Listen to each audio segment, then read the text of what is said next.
People talk endlessly about generations like they're teams in some weird cultural sport. Boomers get blamed. Millennials get mocked. Gen Z gets analyzed like a brand new psychological experiment. But somehow, sitting right in the middle of all this noise, there's an entire generation that barely gets mentioned at all. Generation X. Born roughly between 1965 and 1980. Not loud enough to dominate the conversation. Not young enough to be trendy. Just there. Quiet. Observing.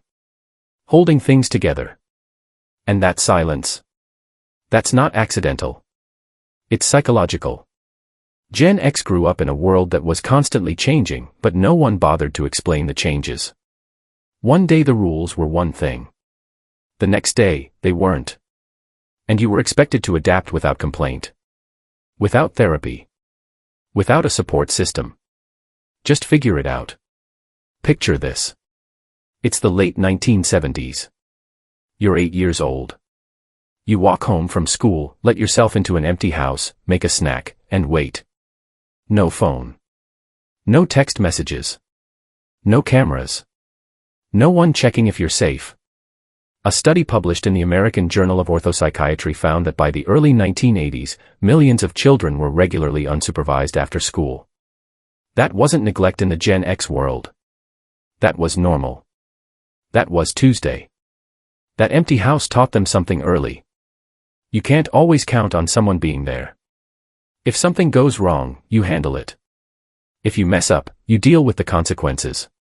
Nobody's coming to rescue you emotionally. Nobody's asking how it made you feel. And that rewires a brain. Psychologists call this a high-contingency environment. It means actions and consequences are tightly linked. No buffer. No second chances. No long conversations. Step out of line, and the result hits immediately. Gen X brains adapted to that by learning to think ahead. Not in an anxious way. In a strategic way. 3 steps ahead. 5 steps ahead. What happens if I say this? What happens if I do that? What's the fallout? That's why Gen X often seems emotionally detached to younger generations. It's not that they don't feel. It's that they learned very early that feelings don't change outcomes. Actions do. They also grew up watching something deeply destabilizing. Adults didn't practice what they preached. Parents talked about stability, loyalty, and long-term security, then turned around and divorced at record rates. Companies promised lifetime careers, then handed out pink slips when the numbers dipped. Gen X watched the rules collapse in real time. So when someone says Gen X is cynical, that's not quite right. Cynicism implies bitterness. What Gen X developed was realism. Defensive pessimism. A psychological strategy where you hope for the best, but quietly prepare for disappointment because you've seen how fast things fall apart. This is why Gen X rarely broadcasts their lives online. It's not that they don't understand technology. They built half of it. They just understand risk. They grew up in a time when mistakes stayed small. You embarrassed yourself, a few people knew, and life moved on. No screenshots. No viral moments. No permanent digital record. Privacy wasn't a feature. It was the default. To Gen X, visibility equals vulnerability. The less people know about you, the safer you are. That belief didn't come from paranoia. It came from experience. They also learned to use humor as armor. Sarcasm. Irony. Self-deprecation. Crack the joke before it hurts. Laugh it off before it lands. This wasn't just a personality quirk. It was survival. They grew up during the Cold War, when teachers casually discussed nuclear annihilation like it was a weather update. Duck and cover drills taught kids to hide under desks as if that would matter. Adults acted like the world could end any minute, but insisted everything was fine. When authority figures send mixed signals like that, you learn to hold 2 contradictory truths at once. You learn emotional distance. You don't panic. You don't get dramatic. You wait. You watch. You keep your expectations low and your sense of humor sharp. And despite all of this, Gen X developed one of the strongest work ethics of any generation. Not the performative kind. Not the hustle culture kind. The quiet kind. The kind where you just do the job and go home. No announcement. No applause. Their first jobs weren't about passion. They were about responsibility. Paper routes at dawn. Fast food registers where you had to calculate change in your head when the machine broke. Grocery bagging. Manual labor. These jobs didn't build resumes. They built competence. They taught Gen X that effort matters, that reliability matters, and that no one is coming to save you if you mess up. They watched their parents get destroyed by corporate restructuring. So they never believed in company loyalty. But they became fiercely loyal to their own skills. They learned that you can't control layoffs, markets, or economic crashes. But you can control how useful you are. That's why Gen X doesn't brag about their work. They don't need to. Their confidence comes from knowing they can figure things out when everything breaks.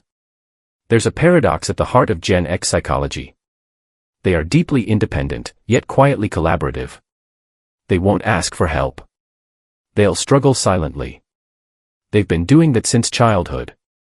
But if someone else needs help, they show up. No announcement. No credit. No social media post. Just action. This comes from growing up without consistent adult supervision. Friendships weren't optional. They were lifelines. Gen X learned to rely on peers, not systems. On competence, not authority. And their relationship with authority is complicated.